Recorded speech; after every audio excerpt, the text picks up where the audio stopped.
Friends, welcome to competitive exams India Telugu channel. ఈరోజు మనం ఈ వీడియోలో రైల్వే ఎగ్జామ్స్ అయిన ఎన్టీపీసీ, ఏఎల్పి అండ్ అలానే టెక్నీషియన్ ఎగ్జామ్స్కి ఉపయోగపడే విధంగా మనమైతే క్లాస్ డిస్కస్ చేసుకోబోతున్నాం ఫ్రెండ్స్. సో లాస్ట్ కొన్ని ఇయర్స్గా మనకి ఎన్టీపీసీ, ఏఎల్పి టెక్నీషియన్స్లో ఏవైతే క్వశ్చన్స్ లేదా ఏవైతే మోడల్స్ మనకు అడిగి ఉన్నారో ఆ మోడల్స్ని మనము ఈరోజు మన క్లాస్లో డిస్కస్ చేసుకోబోతూ ఉన్నాం friends. So target railway job అనే విధంగా మనమైతే ఈ క్లాస్ అనేది డిస్కస్ చేసుకుంటున్నాము. సో ఈ క్లాస్కి వచ్చే రెస్పాన్స్ని బేస్ చేసుకొని ఫర్దర్గా ఇంకా నేను వీడియోస్ అనేవి చేస్తాను ఫ్రెండ్స్. సో ఈ వీడియో అనేది ఖచ్చితంగా అందరికీ ఉపయోగపడుతుంది కాబట్టి మీ ఫ్రెండ్స్కి అండ్ అలానే రిలేటివ్స్కి ఈ వీడియోని షేర్ చేయడం మర్చిపోవద్దు. అండ్ అలానే ఈ వీడియో నచ్చినట్లయితే ఖచ్చితంగా మన ఛానల్ని సబ్స్క్రైబ్ చేసుకొని ఈ వీడియోకి ఒక లైక్ ఇవ్వండి. సో ముందుగా మనము క్వశ్చన్ చూద్దాం friends. A train starts from station A at a speed of 50 kilometers per hour and another train starts from station B after 30 minutes at a speed of 150 kilometers per hour towards each other. Find the distance of their meeting point from station A. The distance between A and B is 725 kilometers. So ఇక్కడ మనకి రెండు stations ఉన్నాయి friends. Station ఏ ఉంది and అలానే station B ఉంది. ఇక్కడ నుంచి ఒక ట్రైన్ స్టార్ట్ అయింది అండ్ ఇక్కడ నుంచి ఒక ట్రైన్ స్టార్ట్ అయింది. స్టేషన్ ఏ దగ్గర స్టార్ట్ అయిన ట్రైన్ ఏమో మనకి 50 కిలోమీటర్స్ పర్ అవర్ ట్రావెల్ చేస్తుందని చెప్పాడు. అండ్ స్టేషన్ బి దగ్గర స్టార్ట్ అయిన ట్రైన్ ఏమో 150 కిలోమీటర్స్ పర్ అవర్ ట్రావెల్ చేస్తుందని చెప్పాడు. కానీ ఈ ట్రైన్ స్టార్ట్ అయిన 30 మినిట్స్ తర్వాత ఇక్కడ ఉన్న ట్రైన్ అనేది స్టార్ట్ అయింది ఫ్రెండ్స్. అయితే ఈ రెండు ట్రైన్స్ ఒకదానికొకటి ఆపోజిట్ గా ట్రావెల్ చేస్తున్నాయి కాబట్టి ఎక్కడో ఒక ప్లేస్ లో క్రాస్ అవుతాయి ఈ రెండు. సో స్టేషన్ ఏ దగ్గర నుంచి ఎంత డిస్టెన్స్ లో మనకి ఈ ట్రైన్స్ అనేవి క్రాస్ అవుతాయో మనల్ని ఫైండ్ అవుట్ చేయమన్నాడు. ఇదే ఇక్కడ క్వశ్చన్ ఫ్రెండ్స్. సో ఎలా సాల్వ్ చేయాలో ఇప్పుడు మనం చూద్దాము. స్టేషన్ బి దగ్గర ఉన్న ట్రైన్ 30 మినిట్స్ తర్వాత స్టార్ట్ అయింది అన్నట్లయితే మనకి స్టేషన్ ఏ దగ్గర ఉన్న ట్రైన్ సెకండ్ ట్రైన్ అంటే స్టేషన్ బి దగ్గర ఉన్న ట్రైన్ స్టార్ట్ అవడానికి ముందే హాఫ్ అన్ అవర్ ట్రావెల్ చేస్తుంది. ఫర్ 1 అవర్ 50 కిలోమీటర్స్ అన్నట్లయితే హాఫ్ అన్ అవర్ లో ఎంత ట్రావెల్ చేస్తుంది? 25 కిలోమీటర్స్ ట్రావెల్ చేసేస్తుంది, అవునా? అయితే ఈ టోటల్ డిస్టెన్స్ మనకి ఎంత అని చెప్పాడు ఫ్రెండ్స్. మనకి ఇక్కడ టోటల్ డిస్టెన్స్ వచ్చేటప్పటికి క్వశ్చన్ ప్రకారంగా మనకి 725 కిలోమీటర్స్ ఉందన్నాడు. అందులో 25 కిలోమీటర్స్ ఆల్రెడీ ట్రైన్ ఏ కవర్ చేసింది కాబట్టి మనకి రిమైనింగ్ డిస్టెన్స్ ఎంత ఉంటుంది? 700 కిలోమీటర్స్ ఉంటుంది, అవునా? సో ఇప్పుడు మనము ప్రాబ్లం అనేది సాల్వ్ చేయాలి. సో ఈ రెండు ఒకదానికొకటి ఆపోజిట్ లో ట్రావెల్ చేస్తున్నాయి కాబట్టి రిలేటివ్ స్పీడ్ ఏమవుతుంది అన్నట్లయితే speed of first train speed of second train ని యాడ్ చేస్తే వచ్చే value friends. So first train 50 kilometres, second train 150 kilometres కాబట్టి నాకు టోటల్ గా మనకి ఎంత ఫామ్ అవుతుంది? ఇక్కడ రిలేటివ్ స్పీడ్ అనేది 200 కిలోమీటర్స్ ట్రావెల్ అవుతుంది ఫ్రెండ్స్. అయితే ఇప్పుడు టోటల్ డిస్టెన్స్ 700, స్పీడ్ వచ్చేటప్పటికేమో 200. సో డిస్టెన్స్ బై స్పీడ్ అంటే మనకి ఏమవుతుంది ఫ్రెండ్స్? మనకి ఇక్కడ టైమే కదా వచ్చేది. సో 0000 క్యాన్సిల్ అవుతుంది. 2 1 టైమ్స్, 2 3 టైమ్స్ 6 అండ్ ఇంకొక హాఫ్ టైమ్స్ క్యాన్సిల్ అవుతుంది. అంటే 3.5 టైమ్స్ మనకి ఇక్కడ క్యాన్సిల్ అవుతుంది. సో ఇప్పుడు మనం ఫైండ్ అవుట్ చేయాల్సింది ఏంటి? ఇక్కడ టైం అయితే వచ్చేసింది మనకి. అంటే ఎంత టైం తర్వాత ఈ రెండు క్రాస్ అవుతున్నాయి అన్నట్లయితే 3.5 అవర్స్ తర్వాత ఈ రెండు ఒకదాన్నొకటి క్రాస్ అవుతున్నాయి. కానీ ఇక్కడ మనకి డిస్టెన్స్ ఫైండ్ అవుట్ చేయమన్నాడు కాబట్టి దట్టు ట్రైన్ ఏ దగ్గర నుంచి కాబట్టి దట్ మీన్స్ స్టేషన్ ఏ దగ్గర నుంచి కాబట్టి ఇప్పుడు ఇనిషియల్ గా ఒక 30 మినిట్స్ ఇక్కడ ఆల్రెడీ ఈ ట్రైన్ అనేది ట్రావెల్ చేసింది. ఇంకొక అడిషనల్ గా 3.5 అవర్స్ ట్రావెల్ చేసింది. అంటే టోటల్ ఫస్ట్ ట్రైన్ ఎన్ని అవర్స్ ట్రావెల్ చేసింది అన్నట్లయితే 4 అవర్స్ ట్రావెల్ చేసింది ఫ్రెండ్స్. సో ఈ 4 అవర్స్ ట్రావెల్ చేసింది per 1 hour 50 kilometres per hour అన్నట్లయితే టోటల్ డిస్టెన్స్ ఎంత కవర్ చేస్తుంది? 200 కిలోమీటర్స్ కవర్ చేస్తుంది. అంటే ఆఫ్టర్ ట్రావెలింగ్ 200 కిలోమీటర్స్ ఆ రెండు ట్రైన్స్ ఒకదాన్నొకటి క్రాస్ అయ్యాయి అని అర్థం ఫ్రెండ్స్. సో కొంచెం స్టాండర్డ్ ఉన్న క్వశ్చన్ ఫ్రెండ్స్. సో ఇలానే సాల్వ్ చేయాల్సి వస్తుంది. మీకు అర్థం కావడం కోసం ఎలాబరేట్ చేసి చెప్పాను, కానీ సింపుల్ గా కూడా సాల్వ్ చేయొచ్చు. సో నెక్స్ట్ క్వశ్చన్ కి అయితే మనం మూవ్ ఆన్ అవుదాం. A principal sum of rupees 2400 gives 640 has simple interest in 4 years. Find the interest rate approximately. ఈ ప్రాబ్లమ్ ని నార్మల్ గా అయితే మనం ఎలా సాల్వ్ చేయొచ్చు? సింపుల్ ఇంట్రెస్ట్ ఫార్ములా ఏంటి? PTR/100, అవునా? సో ఈ ఫార్ములాని యూజ్ చేసి సాల్వ్ చేసేంత టైం మనకి ఎగ్జామ్ లో ఉండదు.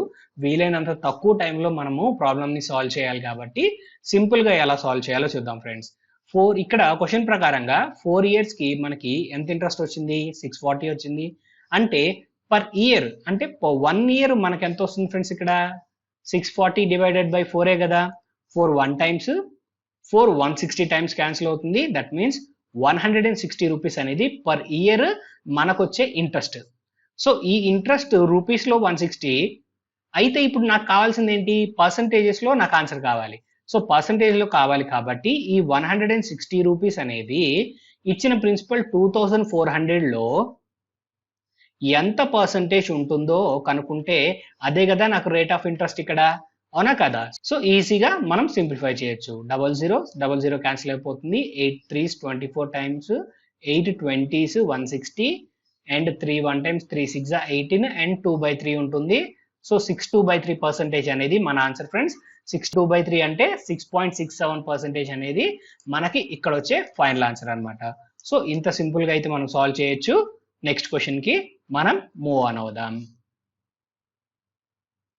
Right friends, if x and y and z and x can complete a work in 12, 15 and 18 days respectively, then find the number of days in which they can complete the same work together. So ఇప్పుడు అందరూ కలిసి work చేస్తే ఎన్ని number of days లో work complete అవుతుందో find out చేయమన్నారు friends. So X plus Y అయితే ఎన్ని డేస్ లో కంప్లీట్ చేస్తారు? 12 డేస్. వై ప్లస్ జెడ్ అయితే మనకి 15 డేస్. z ప్లస్ ఎక్స్ అన్నట్లయితే మనకి 18 డేస్ లో వర్క్ అనేది కంప్లీట్ అవుతుంది ఫ్రెండ్స్. సో ఇప్పుడు మనం ఏం చేద్దాము అన్నట్లయితే ఈ మూడిటికి సంబంధించి అంటే 12, 15, 18 కి సంబంధించి ఎల్సిఎం అనేది ఫైండ్ అవుట్ చేద్దాం. ఎల్సిఎం ఎలా ఫైండ్ అవుట్ చేస్తారు అన్నట్లయితే ట్రెడిషనల్ మెథడ్ లో 12, 15, 18 ఇలా రాసి 2 టేబుల్ తో మీరు క్యాన్సిల్ చేస్తా వెళ్ళదు ఫ్రెండ్స్. ఇలా క్యాన్సిల్ చేస్తూ వెళ్ళినట్లయితే ట్రెడిషనల్ వేలో చాలా ఎక్కువ టైం తీసుకుంటుంది.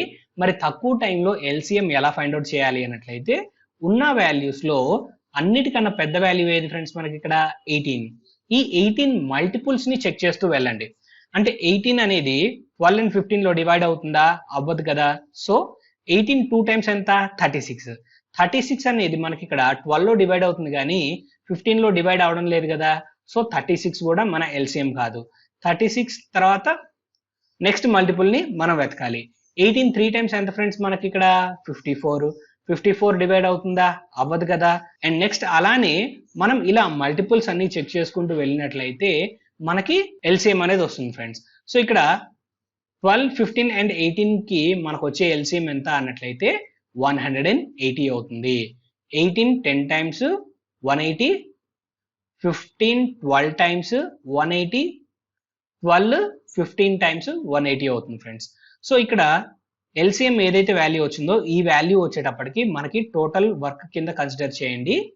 ఇక్కడ మల్టిపుల్ ఏదైతే వచ్చిందో 18 10 టైమ్స్ ఈ 10 ఏదైతే ఉందో ఈ 10 ని మీరు ఇక్కడ వర్కింగ్ కెపాసిటీగా కన్సిడర్ చేయండి ఫ్రెండ్స్. సో ఇప్పుడు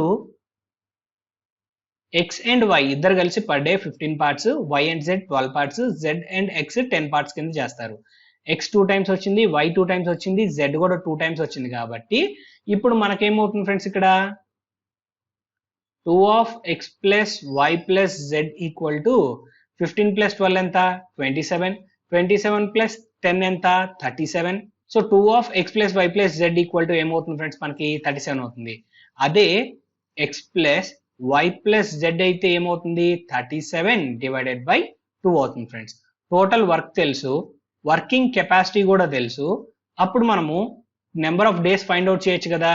సో నెంబర్ ఆఫ్ డేస్ వచ్చేటప్పటికి total work divided by total capacity. Capacity ఎంత? 37/2.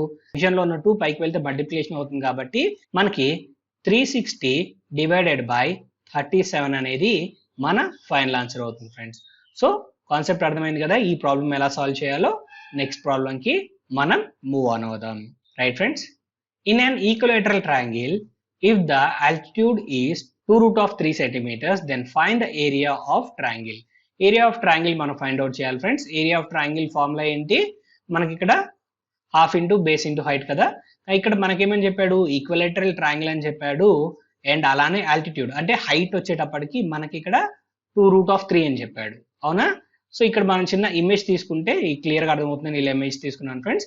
సో ఈక్విలేటరల్ ట్రయాంగిల్ కాబట్టి అన్ని యాంగిల్స్ మనకేమవుతాయి? ఈక్వల్ అవుతాయి. అవునా? రైట్. ఇక్కడ హైట్ వచ్చేటప్పటికి ఎంత అని చెప్పాడు క్వశ్చన్ ప్రకారంగా 2√3 అనేది మనకు చెప్పారు ఫ్రెండ్స్. ఇప్పుడు ప్రాబ్లం ఎలా సాల్వ్ చేయాలో చూడండి. ఇక్కడ మనకి యాంగిల్ ఎంత ఫామ్ అవుతుంది? ఈక్విలేటరల్ యాంగిల్ అంటే 60 డిగ్రీస్ ఫామ్ అవుతుంది. అవునా? రైట్. ఇక్కడ కరెక్ట్ గా మీరు చూసినట్లయితే మనకి ఇక్కడ రైట్ యాంగిల్ ట్రయాంగిల్ ఫామ్ అయిందా లేదా? రైట్ యాంగిల్ ట్రయాంగిల్ ఫామ్ అయింది. రైట్ యాంగిల్ ట్రయాంగిల్ అంటే మనకి పైథాగరస్ థీరం వస్తుంది, లేదా మనకి tan θ గానీ గుర్తు రావాలి. అవునా? ఇక్కడ tan 60 డిగ్రీస్ ఈక్వల్ టు మనకేమవుతుంది ఫ్రెండ్స్? ఆపోజిట్ బై అడ్జసెంట్ అవుతుంది. అవునా? ఆపోజిట్ మనకి ఎంత ఉంది? 2√3 అండ్ అడ్జసెంట్ సైడ్ మనకి ఎంత ఉంది? ఇక్కడ B and D ఉంది. tan 60 అంటే మనకు వాల్యూ ఎంత అవుతుంది ఫ్రెండ్స్? మనకి ఇక్కడ √3 అండ్ 2√3 డివైడెడ్ బై BD అలానే ఉంది. ఈక్విలేటరల్ ట్రయాంగిల్ కాబట్టి ఇక్కడ ఖచ్చితంగా ఈ పాయింట్ D అనేది మనకి ఈ రెండింటికి మిడ్ పాయింట్ అవుతుంది ఫ్రెండ్స్. ఆ పాయింట్ గుర్తుపెట్టుకోండి. ఇప్పుడు BD ఈక్వల్ టు ఏమవుతుంది ఫ్రెండ్స్? ఇక్కడ 2√3 డివైడెడ్ బై √3 అవుతుంది. √3 క్యాన్సిల్ అవుతుంది. BD ఈక్వల్ టు 2 అవుతుంది. BD ఈక్వల్ టు 2 అన్నట్లయితే D అండ్ C కూడా మనకు ఖచ్చితంగా ఏమవుతుంది? 2 అవుతుంది కదా. అయితే ఇప్పుడు మనం ఫైండ్ అవుట్ చేయాల్సింది ఏంటి? Area of triangle find out చేయాలి. ఏరియా ఆఫ్ ట్రయాంగిల్ ఫార్ములా ఏంటి? Half BH. అవునా? రైట్. హాఫ్ BH అన్నట్లయితే నాకు బేస్ తెలుసు కదా మనకి 2 + 2 అన్నట్లయితే 4 అవుతుంది. అవునా? రైట్. అండ్ అగైన్ హైట్ ఎంత ఫ్రెండ్స్ మనకు చెప్పింది? 2√3. 2 1 times 2 2 times క్యాన్సిల్ 2 2s 4. 4√3 అనేది నాకు ఇక్కడ ఏరియా ఫ్రెండ్స్. 4√3 అనేది మనకి టోటల్ ఏరియా. సో ఈ విధంగా అయితే మనము ఈజీగా సాల్వ్ చేయగలిగాం. సో ప్రతి ప్రాబ్లం కి ట్రిక్స్ అనేవి వర్కౌట్ అవ్వవు ఫ్రెండ్స్. ఎక్కడ ట్రిక్స్ వర్కౌట్ అవుతాయో అక్కడ ట్రిక్స్ అనేవి మనం మాట్లాడుకుందాము. ఫస్ట్ క్లాస్ కాబట్టి నార్మల్ ఎక్స్ప్లెనేషన్ లో వెళ్తున్నాను. కొంచెం ఫర్దర్ గా నా టీచింగ్ మీకు అర్థమయ్యే కొద్దీ నేను డైరెక్ట్ గా ట్రిక్స్ కూడా మీకు ఎక్స్ప్లెయిన్ చేస్తాను. సో నెక్స్ట్ క్వశ్చన్ కి మనం మూవ్ ఆన్ అవుదాం friends. A boy can do a piece of work in 20 days and a girl can do the same piece of work in 30 days. If they work together and get 28,000 as the wages, find the wage of the girl. So wage of the girl find out చేయాలి friends. So ఇక్కడ మీరు జాగ్రత్తగా గమనించినట్లయితే number of working days అంటే boys కి సంబంధించి number of working days ఎంత ఉంది? 20 ఉంది. అండ్ గర్ల్స్ కి సంబంధించి నెంబర్ ఆఫ్ వర్కింగ్ డేస్ ఎంత? 30 ఉంది. సో వర్కింగ్ డేస్ అనేవి 20 and 30 అన్నట్లయితే సో ఇక్కడ 0 and 0 క్యాన్సిల్ అనుకున్నట్లయితే నెంబర్ ఆఫ్ వర్కింగ్ డేస్ ఏ రేషియోలో ఉంటాయి? మనకి 2:3 రేషియోలో ఉంటాయి. మరి వర్కింగ్ కెపాసిటీ అనేది మనకి ఏ రేషియోలో ఉంటుంది ఫ్రెండ్స్? ఎగ్జాక్ట్ గా రివర్స్ లో ఉంటుంది. అవునా? ఎందుకని? Working capacity and working days అనేవి మనకు ఖచ్చితంగా ఎలా ఉంటాయి? ఇన్వర్స్లీ ప్రపోర్షనల్ గా ఉంటాయి ఫ్రెండ్స్. సో ఇప్పుడు మనము అమౌంట్ అనేది దేని పరంగా పెంచాలి? వర్కింగ్ కెపాసిటీని బేస్ చేసుకొని మనము శాలరీ అనేది ఇవ్వాలి ఫ్రెండ్స్. ఎక్కువ పని చేసిన వాళ్ళకి ఎక్కువ, తక్కువ పని చేసిన వాళ్ళకి తక్కువ అమౌంట్ అనేది మనం ఇవ్వాలి. సో ఇప్పుడు మనము ఎవరి వాల్యూ ఫైండ్ అవుట్ చేయాలి? గర్ల్స్ వాల్యూ ఫైండ్ అవుట్ చేయాలి. గర్ల్స్ ఎంత? 2 parts. Total number of parts ఎంత? 3 + 2 అన్నట్లయితే 5 parts. సో ఈ 5 parts వాల్యూ ఏమో నాకు 28,000 అవుతుంది. అండ్ ఇందులో మనము 2 parts వాల్యూ ఫైండ్ అవుట్ చేయాలి. 5 1 times క్యాన్సిల్ అవుతుంది. 5 5 times 25 అండ్ అగైన్ 5 6 30 అంటే ఈచ్ పార్ట్ వాల్యూ 5,600. అందులో 2 parts వాల్యూ కావాలి కాబట్టి 2 into 5,600 అన్నట్లయితే మనకి 11,200 అనేది మన ఫైనల్ ఆన్సర్ అవుతుంది ఫ్రెండ్స్. సో ఎప్పుడైనా గుర్తుపెట్టుకోండి, వర్కింగ్ కెపాసిటీని బేస్ చేసుకొని ప్రాబ్లం అనేది సాల్వ్ చేయాల్సి ఉంటుంది. ఈ విధంగా మనమైతే డిస్ట్రిబ్యూట్ చేయాలి. సో నెక్స్ట్ ప్రాబ్లం కి మూవ్ ఆన్ అవుదాం. Find the value of question mark in the following expression. 12% of 1200, 18% of 5400. So ఈ ప్రాబ్లం ని చాలా సింపుల్ గా సాల్వ్ చేయొచ్చు ఫ్రెండ్స్. సో పర్సంటేజ్ అన్నట్లయితే మనకి ఇక్కడ 00 అండ్ పర్సంటేజ్ క్యాన్సిల్ అయిపోతుంది. 12 into 12 అన్నట్లయితే 144 ఇక్కడికి వచ్చే వాల్యూ ఫ్రెండ్స్. అండ్ అగైన్ ఇక్కడ 18% of 5400 అన్నట్లయితే ఈ 18 ని మైండ్ లో ఎలా అనుకుంటారు? 20 - 2 గా అనుకోండి ఫ్రెండ్స్. అంటే 20% - 2% గా అనుకోండి. అయితే ఇప్పుడు 10% వాల్యూ అన్నట్లయితే మనం ఏం చేయమన్నాము? యూనిట్స్ ప్లేస్ ముందు పాయింట్ ప్లేస్ చేయండి. ఆ వాల్యూ మీకు 10% కి ఈక్వల్ అవుతుంది. సో ఇక్కడ 10% వాల్యూ ఎంత? 540. అందులో మనకు కావాల్సింది ఎంత 20% కాబట్టి ఎగ్జాక్ట్ గా డబుల్. సో 540ని డబుల్ చేస్తే మనకి ఎంత అవుతుంది ఫ్రెండ్స్ ఇక్కడ 1080 అవుతుంది. ఇందులో మనం ఎంత వాల్యూ మైనస్ చేయాలి 2% వాల్యూని మైనస్ చేయాలి. సో 1% వాల్యూ అంటే ఎంత ఫ్రెండ్స్ మనకి ఇక్కడ టెన్స్ ప్లేస్ ముందు పాయింట్ ప్లేస్ చేస్తే ఆ వాల్యూ అనేది నాకు 1% కి ఈక్వల్ అవుతుంది. సో 1% వాల్యూ ఎంత ఇక్కడ 54ని డబల్ చేస్తే 2%. అవునా? 54ని డబల్ చేస్తే వాల్యూ ఎంత 108.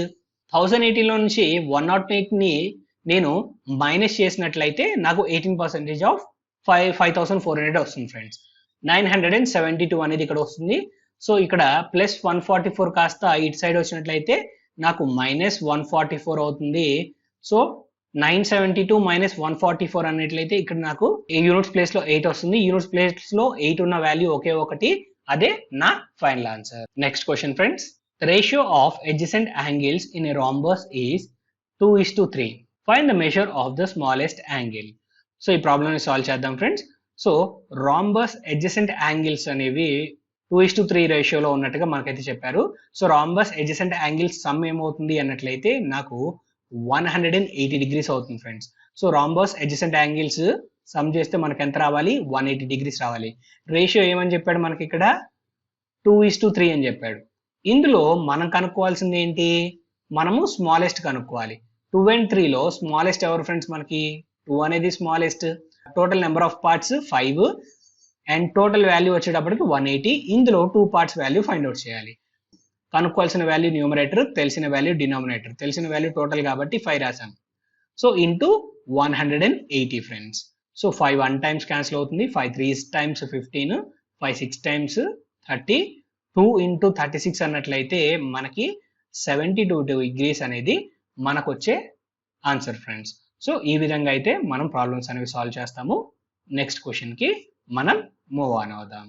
If the length of the side of a square is increased by 20%, then find the percentage change in the area of square. So ఇక్కడ ఒక ఫార్ములా చెప్తాను ఫ్రెండ్స్, ఆ ఫార్ములా అనేది గుర్తుపెట్టుకోండి, చాలా ఇంపార్టెంట్ ఫార్ములా. ఈ ఒక్క ప్రాబ్లం అనే కాదు, వేరే చాలా ప్రాబ్లమ్స్ లో మనం ఈ ఫార్ములా అనేది వాడతాము. సో ఈ ఫార్ములా ఖచ్చితంగా గుర్తుపెట్టుకోండి. ఓవరాల్ రేట్ ఆఫ్ చేంజ్ అనే ఫార్ములా ఫ్రెండ్స్ ఇది. సో ఇక్కడ x plus Y plus xy by 100 formula అనేది గుర్తుపెట్టుకోండి. మరి ఈ ఫార్ములా ఎలా ఉపయోగపడుతుందో చూడండి. ఒక స్క్వేర్ ఉంది అనుకున్నాము, ఓకేనా. ఇప్పుడు లెంత్ సైడ్ అంటే మీకు అర్థం కావడం కోసం లెంత్ అని బ్రిత్ అని మాట్లాడుతున్నాను ఫ్రెండ్స్, కానీ అన్ని ఈక్వల్ సైడ్సే ఉంటాయి కాబట్టి నేను ఇక్కడ మామూలుగా లెంత్ బ్రిత్ అని మీకు చెప్తాను కాన్సెప్ట్, సో దట్ మీకు అర్థం అవడం కోసం. ఈ స్క్వేర్ లో ఒక సైడ్ ఇంక్రీజ్ చేసాం అంటే ఇది లెంత్ అనుకుంటే, ఫర్ ఎగ్జాంపుల్ ఈ లెంత్ సైడ్ మనం పెంచామనుకోండి, మరి ఖచ్చితంగా ఈ బ్రెత్ సైజ్ కూడా మనం పెంచాలా వద్దా, ఖచ్చితంగా 20% రెండు వైపులా పెంచాలి కదా. సో ఒకసారేమో ఎక్స్ ఇంకోసారేమో వైగా తీసుకుంటాం అనమాట ఈ పెరిగిన వాల్యూని. సో 2 సార్లు 20% కాబట్టి మనము ఎక్స్ ప్లేస్ లో 20, వై ప్లేస్ లో కూడా 20 తీసుకుంటాము. సో ఇక్కడ 20 ప్లస్ 20 ప్లస్ 20 into 20 అంటే 400 xy కదా, అందుకని సో 400 డివైడెడ్ బై 100. 0000 క్యాన్సిల్ అయిపోతుంది. 20 ప్లస్ 20 40 ప్లస్ ఇంకొక 4 అంటే ఓవరాల్ రేట్ ఆఫ్ చేంజ్ ఎంత అన్నట్లయితే, అంటే ఎంత శాతం పెరిగింది అన్నట్లయితే మనకి ఏరియాలో 44% అనేది పెరిగింది ఫ్రెండ్స్. సో కాన్సెప్ట్ అర్థమైందని ఆశిస్తున్నాను. ఇన్ కేస్ మీకు ఏదైనా ప్రాబ్లం అర్థం కాకపోయినా, టీచింగ్ లో మీకు ఏదైనా కరెక్షన్స్ కావాలి అనుకున్నా నాకు కింద కమెంట్ సెక్షన్ లో తెలియచేయండి. కమెంట్ సెక్షన్ లో మీ కమెంట్స్ చూసి నేను ఫర్దర్ గా వచ్చే క్లాసెస్ లో నేను ఆ మోడిఫికేషన్స్ అనేవి చేస్తాను. సో నెక్స్ట్ ప్రాబ్లం కి మనం మూవ్ ఆన్ అవుదాం. Right friends, problem number 9. You must secure 50% to declare has passed in 2 subjects. In paper 1 you got 40% out of 200. In paper 2 how much minimum marks must be secured out of 150 marks? So ఇక్కడ paper 2లో ఎన్ని marks వస్తే మనం pass అవుతాం find out చేయాలి friends. అయితే ఇక్కడ చూడండి, ఒక ఎగ్జామినేషన్ లో పాస్ అవ్వాలి అన్నట్లయితే 50% రావాలన్నాడు. అయితే పేపర్ 1లో 40% వచ్చింది. పేపర్ 1 200 మార్క్స్ కి కండక్ట్ చేస్తారు. అయితే పేపర్ 2లో మనకి ఎన్ని నెంబర్ ఆఫ్ మార్క్స్ వస్తే పాస్ అవుతామో ఫైండ్ అవుట్ చేయాలి. కానీ పేపర్ 2 వచ్చేటప్పటికి 150 మార్క్స్ కి మాత్రమే కండక్ట్ చేయడం జరుగుతుంది ఫ్రెండ్స్. అసలు టోటల్ ఎగ్జామ్ ఎన్ని నెంబర్ ఆఫ్ మార్క్స్ కో చూద్దాము. ఇక్కడ 200, ఇక్కడ 150 అన్నట్లయితే టోటల్ 350 అనేది ఇక్కడ టోటల్ ఎగ్జామ్కి వచ్చే స్కోరు. ఇందులో పాస్ అవ్వాలి అన్నట్లయితే మనకి ఎంత రావాలి? 50% రావాలి. అంటే 350లో హాఫ్ మార్క్స్ రావాలి. 350లో హాఫ్ అంటే వాల్యూ ఎంత ఫ్రెండ్స్ మనకి? 175. ఇందులో ఆల్రెడీ పేపర్ 1లో మనకి ఎంత వచ్చాయని చెప్పాడు? మనకి 40% వచ్చాయి అన్నాడు. అవునా? సో ఇక్కడ పేపర్ 1లో 40% అయితే నెంబర్ ఆఫ్ మార్క్స్ లో ఎంత అన్నట్లయితే 100కి 40% అంటే 40 ఫ్రెండ్స్. కానీ 200కి 40 అంటే 2 40లు ఉండాలి. 2 40లు అంటే 80. సో పేపర్ 1లో ఆల్రెడీ 80 వచ్చేసాయి. పేపర్ 2కి ఇంకా ఎంత రావాలో మనం ఫైండ్ అవుట్ చేయాలి. సో ఇప్పుడు చూద్దాము. 175 మైనస్ 80 అన్నట్లయితే వాల్యూ ఎంత ఫ్రెండ్స్ మనకి? ఇక్కడ 95 మార్క్స్ అవుతాయి. అవునా? ఎంత సింపుల్ గా సాల్వ్ చేయగలిగాను చెప్పండి. సో 95 అనేది ఇక్కడ మనకి రావాల్సిన మార్క్స్ ఫ్రెండ్స్ పేపర్ 2లో. సో కాన్సెప్ట్ అర్థమైంది అనుకుంటున్నాను. నెక్స్ట్ క్వశ్చన్ కి నేను మూవ్ ఆన్ అవుతాను friends. 2x, 5x minus 12, 3x minus 8 are angles of a triangle. Find the largest angle. So ఇక్కడ లార్జెస్ట్ యాంగిల్ అనేది మనం ఫైండ్ అవుట్ చేయాలి ఫ్రెండ్స్. సో ఇక్కడ యాంగిల్స్ ఏమని మెన్షన్ చేశారు ఫ్రెండ్స్? ఇక్కడ 2x అన్నారు, 5x minus 12 అన్నారు అండ్ 3x minus 8 అన్నారు ఫ్రెండ్స్. అవునా? Right. Some of angles of a triangle ఎంత ఫ్రెండ్స్ మనకి? 180 డిగ్రీస్. సో ఈ మూడింటిని మనం యాడ్ చేస్తే మనకి ఎంత రావాలి? 180 డిగ్రీస్ రావాలి. అందులో మనం ఏం ఫైండ్ అవుట్ చేయాలి? లార్జెస్ట్ ఫైండ్ అవుట్ చేయాలి ఫ్రెండ్స్. సో ఇక్కడ చూడండి, -12 -8 యాడ్ చేస్తే మనకి ఎంత? -20. ఈ -20ని మనము రైట్ హ్యాండ్ సైడ్ తీసుకొస్తే ఏమవుతుంది? +20 అవుతుంది. అవునా? రైట్. ఆ పాయింట్ గుర్తుపెట్టుకోండి. 180 + 20 అన్నట్లయితే మనకేమవుతుంది? అక్కడికి 200 అవుతుంది. 2x + 5x అంటే 7x, 7x + 3x అన్నట్లయితే మనకి 10x అవుతుంది ఫ్రెండ్స్. అయితే x వాల్యూ ఏమొస్తుంది? ఇక్కడ 0 అండ్ 0 క్యాన్సిల్ అయిపోయింది కాబట్టి x వాల్యూ ఎంత అవుతుంది మనకి? ఇక్కడ 20 అవుతుంది. ఇందులో లార్జెస్ట్ యాంగిల్ అంటే మనకి 5x - 12 కదా. 5 × 20, 5 20s అంటే మనకి వాల్యూ ఎంత ఫ్రెండ్స్? ఇక్కడ 100 అవుతుంది.